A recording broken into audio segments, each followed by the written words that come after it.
جب جس کی وجہ سے آپ نے اپنی زندگی کو بدلا ہے، اب آپ اس کو ریویو کرنے لگے. اب اگر آپ کا کوئی ججمنٹ ہوگا نا تو وہ بائسنس کے اوپر ڈیپینڈ کرے گا، بائسنس کے اوپر مبنی ہوگا. لیکن پھر بھی رسول اللہ صلی اللہ علیہ وسلم کی شان کے تعلق سے اگر آپ کو یا ان کی پرسنالٹی کے تعلق سے کوئی سوال ایسا ہے کہ جس کا میں مختصر طور پر جواب دے سکتا ہوں تو میں ضرور دوں گا.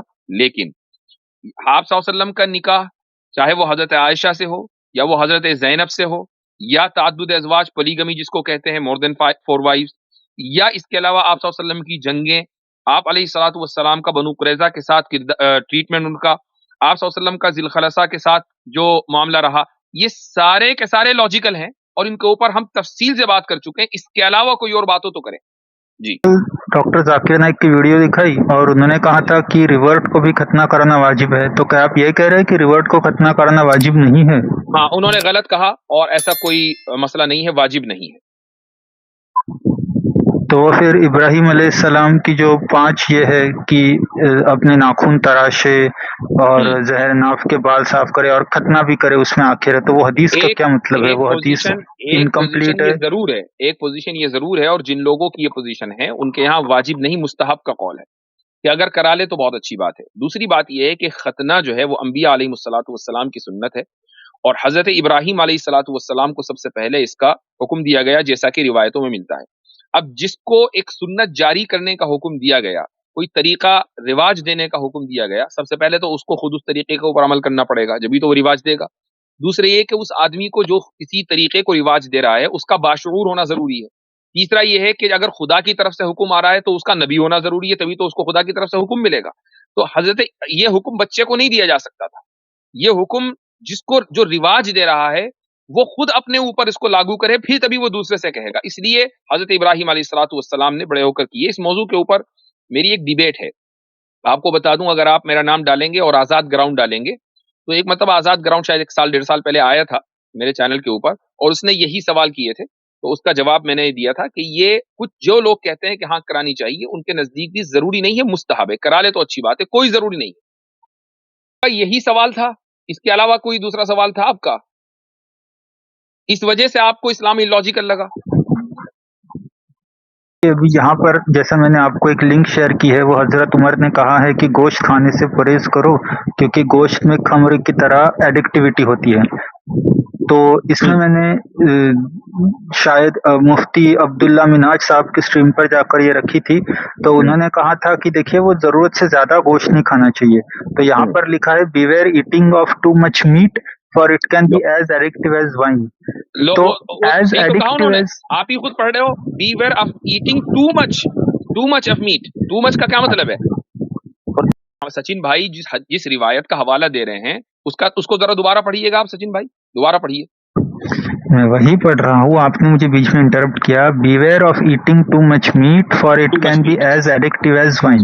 تو میں یہ کہہ رہا ہوں کہ انہوں نے میٹ کو وائن کے ساتھ کمپیئر کیا ہے، تو کیا اس کا مطلب 1 چمچ وائن پیے تو جائز ہے؟ نہیں، دیکھیں یہی ہو رہا. انہوں نے میٹ کو وائن سے کمپیئر نہیں کیا، too much consumption of meat کو ایڈکٹیو بولا ہے. جس طریقے سے آپ شراب پیتے ہیں اور اس کا ایڈکشن ہو جاتا ہے، اسی طریقے سے زیادہ گوشت کھانے سے پھر آدمی دال روٹی سبزی سے دور ہو جاتا ہے. گوشت ہی کی اس کو لت لگ جاتی ہے، اور جب آدمی مستقل گوشت کھائے گا صبح شام اور ناشتے کے اندر بھی اس کو قیمہ چاہیے، تو پھر کیا ہوگا اس کی صحت کا حال؟ جس طریقے سے شراب صحت کے لیے نقصان دہ ہے، پھر گوشت بھی صحت کے لیے نقصان دہ ہوگا. ہر چیز لمٹ میں صحیح ہے نا، انلمیٹڈ تو کوئی بھی چیز ٹھیک نہیں ہے. جی اس کے علاوہ کوئی اور بات؟ اس کے علاوہ بھی ہے، جیسے کہ وہ جو 800 یہودی قتل ہوئے، تو میں اور جو یہودیوں نے پوری طرح، میں پہلے ہی کہہ چکا میں سنا ہوں. بنو قریظہ. ارے بات تو پوری کرنے دیجیے. میں یہ کہہ رہا ہوں کہ 800 یہودیوں کا قتل ہوا، پھر وہ کھٹیے پہ لیٹا کر ایک صحابی آئے، پھر انہوں نے کہا کہ یہودیوں کے وہ بزنس تعلقات اچھے تھے ان کے ساتھ، تو انہوں نے کہا ٹھیک ہے وہ تورات کے حساب سے یہودیوں کا یہ ہوا. میں سمجھتا ہوں کہ یہودیوں نے زیادہ مسلمانوں کی جانوں کو ڈیمیج کیا، اس سے زیادہ ابو سفیان اور ان کے مشرکین مکہ نے ڈیمیج کیا. لیکن ابو سفیان اور مشرکین مکہ والے تھے، عرب والے تھے، اپنے ہی قریشی والے تھے، اس لیے رسول اللہ نے ان کے ساتھ بہت زیادہ سافٹ کارنر اختیار کیا، جبکہ یہودیوں کے ساتھ اتنی ہارش ٹریٹمنٹ ہوئی ہے جس کا مطلب اندازہ نہیں ہے. یہ تو بہت زیادہ ڈبل سٹینڈرڈ لگ رہے ہیں. اس کا جواب دے دیتا ہوں میں، اور یہ آپ نے اچھا سوال کیا ہے.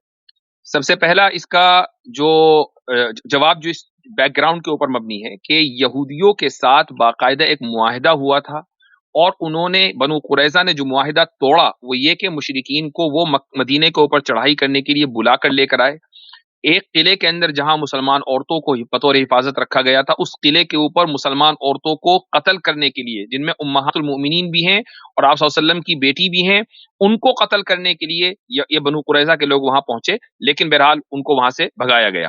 یہ ان کے جرائم ہیں۔ رہی یہ بات کہ مکہ والوں کے ساتھ، جن آپ صلی اللہ علیہ وسلم نے مکے والوں کو دو آپشن دیے کہ بھئی یا تو اسلام قبول کر لو یا یہاں سے چھوڑ کر چلے جاؤ، اور جو ان کے دگگج تھے بڑے بڑے، جیسے ابو سفیان تھے، فتح مکہ سے پہلے وہ مشرکین کے چیف تھے، انہوں نے اسلام قبول کر لیا، کوئی مسئلہ نہیں ہے، اگر بنو قریظہ بھی اسلام قبول کر لیتے کوئی مسئلہ ہی نہ ہوتا۔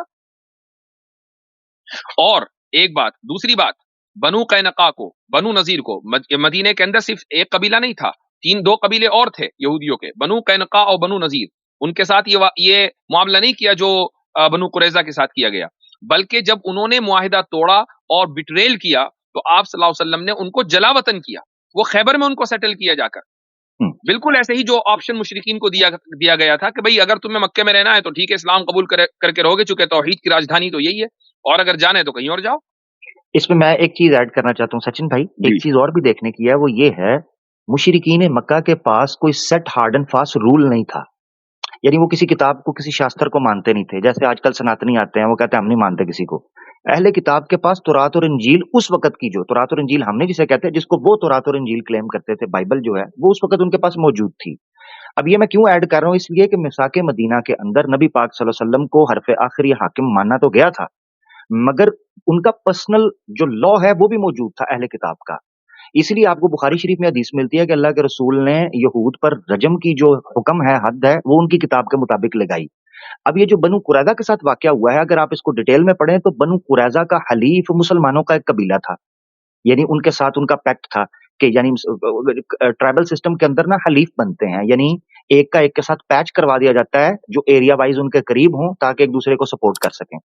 جو مسلمانوں کا قبیلہ تھا ان کا سردار بھی اس جنگ کے اندر زخمی ہوا، جو کہ صحابی تھے، مجھے نام بھول رہے، شاید سعد تھے، مجھے ابھی نام ان کا بھول رہا ہے، شاید سعد تھے، تو اگر میں سعد ابن عبادہ، یس تھینک یو، سعد ابن عبادہ رضی اللہ تعالیٰ۔ یہود کے سامنے جب آفر رکھی گئی کہ تم نے یہ ایک پیکٹ کیا ہوا ہے میثاق مدینہ کے اندر کہ تم پر جو حدود لگیں گی یا تمہارے ساتھ جو قانون سازی کی جائے گی وہ تمہاری شریعت کے مطابق کی جائے گی، اور بک آف ڈیوٹرانومی کے اندر کھلا قانون یہ موجود تھا کہ اگر کوئی معاہدے کو توڑتا ہے اور جنگ میں دشمن کا ساتھ دیتا ہے، اس کے بالغ بچوں کو، چاہے وہ جنگ میں شامل ہے نہیں ہے، اڑا کے رکھ دیں گے، ان کے عورتوں کو غلام بنا لیا جائے گا، اور جو بالغ نہیں ہیں ان بچوں کو بھی غلام بنا لیا جائے گا۔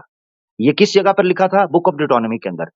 جب سعد بن عبادہ ان کے سامنے گئے تو یہودوں کا جو بنو قریظہ کا جو لیڈر تھا، اور یہ میں آپ کو حدیث اور سیرت سے یہ آپ کو بتا رہا ہوں، وہ جب آئے تو بنو قریظہ کا جو لیڈر تھا اس نے کہا کہ جو سعد ہمارا حلیف جو ہے وہ جو فیصلہ کرے گا نا، ہمیں وہ فیصلہ منظور ہے، وہ جو فیصلہ کرے گا۔ سعد بن عبادہ نے جو فیصلہ کیا بعینی ہی بک آف ڈیوٹرانومی کے مطابق اور ان کے جنگی قوانین کے مطابق فیصلہ کیا کہ یہود اگر کسی قسم کا بھی بیٹریل کریں گے، کسی قسم کا کانٹریکٹ توڑیں گے اور جنگ میں دشمن کا ساتھ دیں گے، غداری کریں گے، ان کو یہ سزا ملے گی۔ تو حقیقت میں آپ کو چیز بتاؤں، بنو قریظہ کے ساتھ ان کی کتاب اور ان کے پرسنل لا کے مطابق فیصلہ کیا گیا تھا، یہ یاد رکھنا چاہیے۔ تو ان کا بیٹریل کرنا اور ان کی کتاب کے مطابق فیصلہ کرنا، آپ کہہ رہے ہیں، یہ میں نے اس لیے ڈیٹیل پیش کیا ہے کہ مشرکین مکہ کے ساتھ معاملہ اور اس لیے ہوا تھا کہ ان کے پاس ہارڈ اینڈ فاسٹ رول نہیں تھا، ان کے لیے آپشنز کھلے تھے، یہود کے پاس کتاب موجود تھی، ان کی کتاب کے مطابق ان کو سزا دی گئی، یہ امپورٹنٹ ہے۔ بہت عمدہ۔ اچھا سچن ایکس مسلم صاحب، اس طرح کے سوالات ایک نہیں 100 ہو سکتے ہیں، ظاہر ہے کہ ہم آپ کے سارے اعتراضات کا یا سوالات کا آج کی نشست میں تو جواب نہیں دے پائیں گے، ٹائم کی قلت کی وجہ سے، آپ ویسے بھی آخری کالر ہیں اور ہم 29 منٹ اوپر چل رہے ہیں، تو میں صرف یہ کہنا چاہوں گا کہ جب آپ کو توحید بھی صحیح لگ رہی ہے، رسالت کو بھی آپ ممکن ہی نہیں درست مانتے ہیں، ٹھیک ہے، تھوڑا بہت اگر آپ کو کہیں سوال ہے وہ رسول اللہ صلی اللہ علیہ وسلم کی کچھ احادیث کے تعلق سے ہے، جو آپ ہماری مجلس میں یا ہماری سٹریمز میں آتے رہیں گے تو وہ کلیئر ہوتا رہے گا انشاءاللہ، آج نہیں، آج سے 1 سال کے بعد ہو جائے گا۔ آپ نے جو قربانی دی ہے نا، وہ قربانی آپ کی لڑکی کے لیے نہیں ہونی چاہیے، وہ قربانی آپ کی سچائی کے لیے ہونی چاہیے، اور آپ سچائی سے ابھی تھوڑا سا بیک سٹیپ آپ نے لیا ہے، بہت دور نہیں گئے ہیں. میں چاہتا ہوں کہ میں آپ کا ہاتھ پکڑ کر واپس لے آؤں. آپ تیار ہیں یا نہیں یہ بتائیے. کیونکہ توحید بھی کلیئر ہے آپ کی نمازیں بھی کلیئر ہیں, آپ عبادت کو بھی صحیح سمجھتے ہیں, رسالت کو بھی آپ صحیح سمجھتے ہیں, رسول اللہ صلی اللہ علیہ وسلم کی کچھ حدیثوں پر اعتراض ہے وہ آپ آہستہ آہستہ حل کرتے رہیں گے. ہاں ٹھیک ہے, اگلی سٹریمز میں باتیں ہوتی رہیں گی, پھر تب انشاءاللہ دیکھیں گے, ڈاؤٹ سالونگ ہوگا تو یقین ہوا تو ٹھیک ہے, میں دوبارہ سے کلمہ پڑھ لوں گا انشاءاللہ. انشاءاللہ اللہ تعالیٰ آپ کو ہدایت دے, ہم آپ کے لیے دعا گو ہیں. ماشاءاللہ. چلیں ٹھیک ہے, بہت بہت شکریہ.